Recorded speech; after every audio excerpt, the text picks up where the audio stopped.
ನಮಸ್ಕಾರ. ವಾಯುವ್ಯ ಕರ್ನಾಟಕ ರಸ್ತೆ ಸಾರಿಗೆ ಸಂಸ್ಥೆಯ 2019ರ ನೇಮಕಾತಿಯ ಕುರಿತಂತೆ ಕಳೆದ 2025 ಜೂನ್ ತಿಂಗಳಿನಿಂದ ನಮ್ಮ ಹೋರಾಟ ಇದೆ. ಸಾವಿರಾರು ಅಭ್ಯರ್ಥಿಗಳಿಗೆ ಅನ್ಯಾಯ ಆಗ್ತಾ ಇದೆ. ಅವರಿಗೆ ನೇಮಕಾತಿ ಮಾಡ್ಕೋಬೇಕು ಅಂತಕ್ಕಂಥ ಹೋರಾಟ ನಮ್ಮದು ಜೂನ್ ತಿಂಗಳಿನಲ್ಲಿ ಪ್ರಾರಂಭ ಆಗಿತ್ತು. ಜೂನ್ ತಿಂಗಳಲ್ಲಿ ಈ ಹೋರಾಟದಲ್ಲಿ ನಾನು ಭಾಗವಹಿಸಿದ್ದೆ. ಅದಾದ ಮೇಲೆ ಅನೇಕ ರೀತಿಯ ಹೋರಾಟಗಳನ್ನು, ಪ್ರತಿಭಟನೆಯನ್ನು ಯಾರ ಗಮನ ಸೆಳೀಬೇಕು ಅವರ ಗಮನ ಸೆಳೆದ ನಂತರ ರಾಜ್ಯ ಸರ್ಕಾರ ನಮ್ಮ ಒತ್ತಡಕ್ಕೆ ಮಣಿದು ಈಗಾಗಲೇ 2019ರ ನೇಮಕಾತಿಯಲ್ಲಿ 1,000 ಜನರ ನೇಮಕಾತಿಯನ್ನು ಈಗಾಗಲೇ ಮಾಡಿಕೊಂಡಿದ್ದು ನಮಗೆಲ್ಲರಿಗೂ ಗೊತ್ತಿರತಕ್ಕಂಥ ಸಂಗತಿ.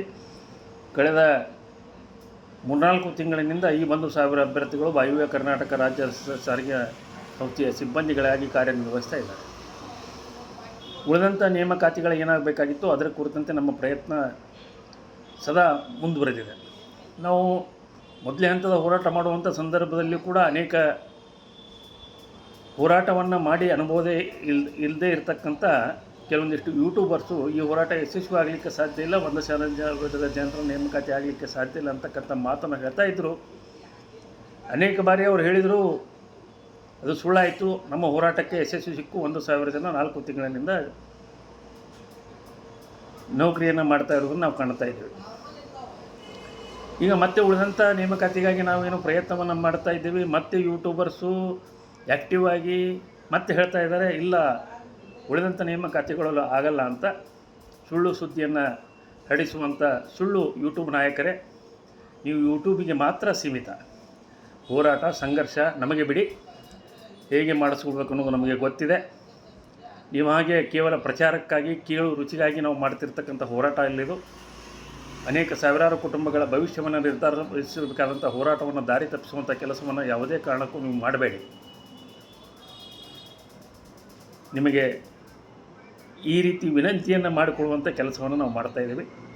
ಉಳಿದಂಥ ನೇಮಕಾತಿಗಳ ಕುರಿತಂತೆ ನಮ್ಮ ಪ್ರಯತ್ನ ಮುಂದುವರೆದಿದೆ.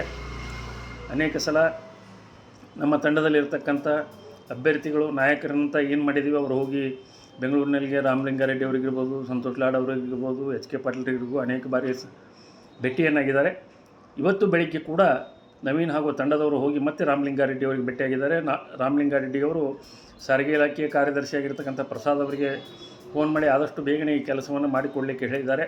ಯಾರ ಮಾತಿಗೂ ಕಿವಿ ಕೊಡಬೇಡಿ, ನಮಗೆ ಜಯ ನಿಶ್ಚಿತ. ನಾವು ಮಾಡ್ತಿರ್ತಕ್ಕಂಥ ಹೋರಾಟ ನ್ಯಾಯಯುತವಾದಂಥ ಹೋರಾಟವಾಗಿದೆ.